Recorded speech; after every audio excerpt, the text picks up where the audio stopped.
Hey, welcome back everyone. I wanted to do a video on how to use lower time frames to give you the confidence to stay in a trade and potentially use them to get out of a trade early if it doesn't have the momentum to go in your favor, and maybe you can get out for a smaller loss. The downside of this is then if it ends up going in your favor after you close it, then you've missed out on a good trade. So when it comes to doing stuff like this, make sure you test it, back test it yourself, forward test it on a simulator or an evaluation account. So this is the 100 range MNQ Nasdaq futures chart from today. And this actually happened uh, 4 times today, 4 different trades that I took. And the first one is an example of how to use it to get into the trade and then watch it to see if it goes in your favor, to see if it has the momentum. The next two are actual examples of closing the trade early, like I mentioned before, and then having it go in your favor. And then the last one is a trade that I actually got out early and saved me from a bigger loss. So you have all the examples here. So here's the first example. Here's a trade that I took. It's an impulse down, a correction back to the 21 and the 9 EMA, and then you have the setup candle, which is this one. Here's the line. So if we go to a 20 range chart, which is about 1/5 of the 100 range, and we'll go find that first entry.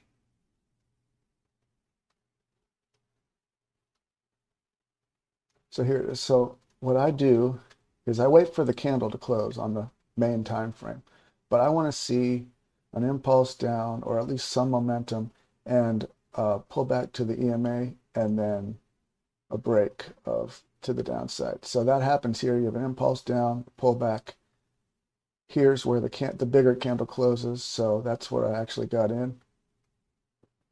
Now this one, what I like to look for is if you have a momentum to the upside and the EMAs cross back up.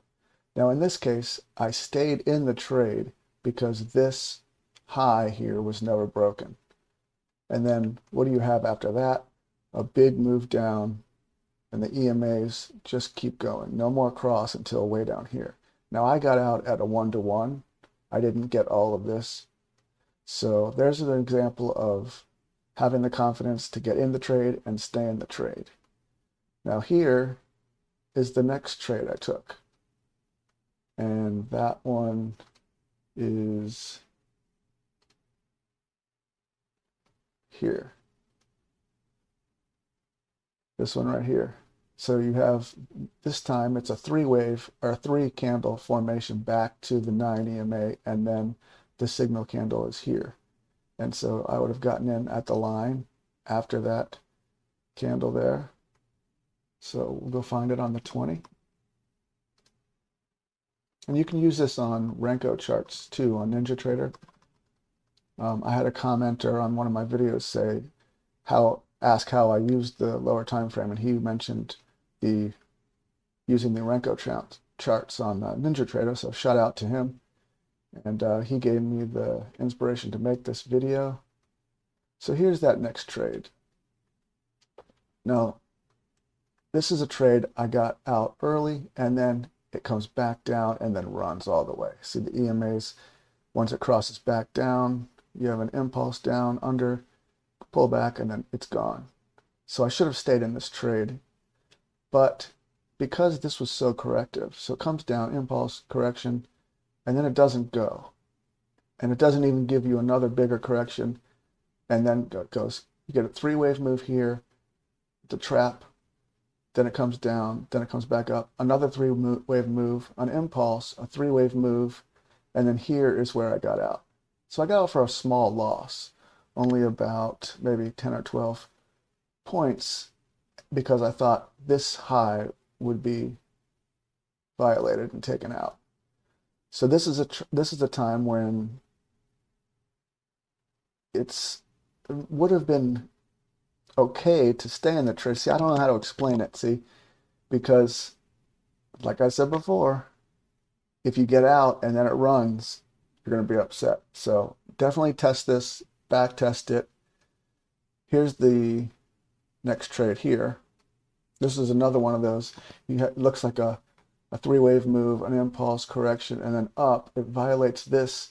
It looks like this high is going to be taken out. So I got out here, another very small loss. So, and then it comes back down and goes all the way down. So what you could do in this situation, if you were playing this, if you were taking the trades off the higher time frame and looking at the lower time frame, and you got out, if you have this move back down, you could have gotten back in either here or here. But there's no the problem is look, let's say this happens. 1, 2, 3, breaks this low and then goes back up.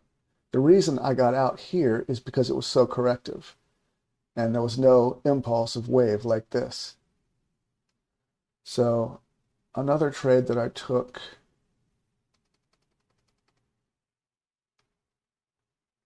is this one. Now let's look at the 100 again. So you see what I'm getting at. Sometimes it works for you, sometimes it doesn't. But over time, even if you had those small losses, if you have enough trades that you were confident enough to stay in, maybe that works out in your favor in the long term. So here's the one that actually worked out in my favor by closing early. So here's that one trade we looked at before. I missed this one, and then I missed this trade right here. So I took this candle right here. Now that's not a candle that I usually take, but it's an eval account. So I said, what the heck? And so we'll go to the 20 and we'll see how this played out.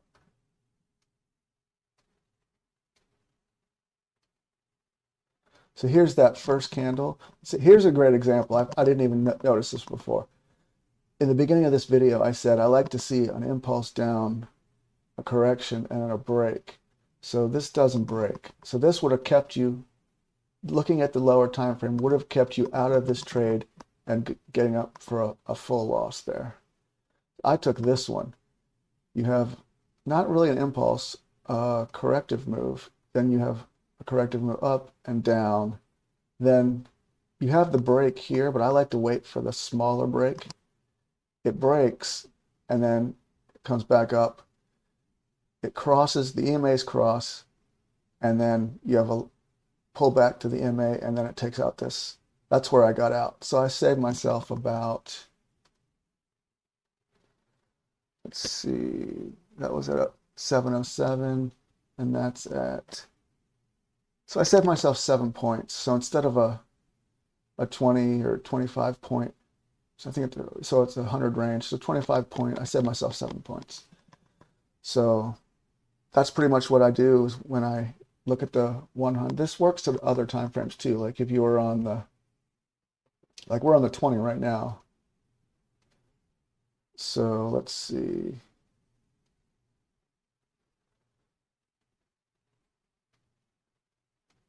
Let's say you took this move right here, and you get a move down.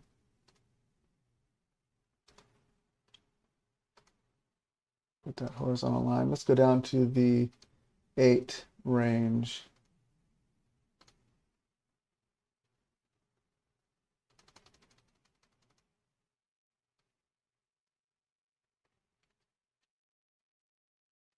So you see you have the correction, then you have the impulse down, pull back, this breaks, you can enter there, and then you do get a 1-to-1. So if you have a runner or you were going for a 1-to-2, then this comes up, pulls back, and then once this is taken out, or this right here is taken out, then you can get out because there's no momentum anymore. So I hope this helps, and I'll see you in the next video. Thanks a lot.